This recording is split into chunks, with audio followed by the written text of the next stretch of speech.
ചിലവർക്ക് R32, R33, R34 ഈ 3 വണ്ടി കണ്ടു കഴിഞ്ഞെങ്കിലും മനസ്സിലാവാത്ത ചില ആൾക്കാരുണ്ട്. അവർക്ക് വേണ്ടി മാത്രം. ഇപ്പോൾ ഞങ്ങൾക്കും ചില സമയത്ത് ഡൗട്ടാവും, കാരണം ചില R33 വണ്ടികൾ R34 ആക്കുന്ന ടീംസ് ഉണ്ട്. പക്ഷേ മോസ്റ്റ്ലി നമ്മൾ മനസ്സിലാക്കുന്നത് ഇതിൻ്റെ ഹെഡ്ലൈറ്റ് നോക്കിയിട്ടാണ്. ഹെഡ്ലൈറ്റും ആ പിറകിലുള്ളൊരു കാര്യം. സോ ആ ഹെഡ്ലൈറ്റിൻ്റെ പൊസിഷൻ നിങ്ങൾ ശ്രദ്ധിച്ചില്ലേ, ഇത് R32 ആണ് കിടക്കുന്നത്. ഹെഡ്ലൈറ്റ് ഇങ്ങനെ വന്ന് പിന്നെ പിറകിലുള്ള ഈ ഒരു സെക്ഷൻ ഇത് സ്ലാൻഡായിട്ട് അല്ല ഉള്ളത്, ഷാർപ്പായിട്ടാണുള്ളത്.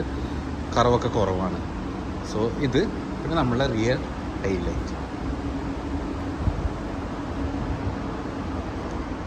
പിറകെ ടൈൽ ലൈറ്റ് വെച്ചില്ലേ, ഇതാണ് R32.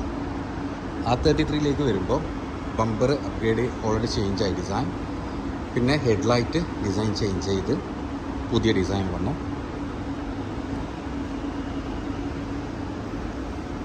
പിറകിലുള്ള ഈ ഒരു പോർഷൻ ചേഞ്ച് ആയി.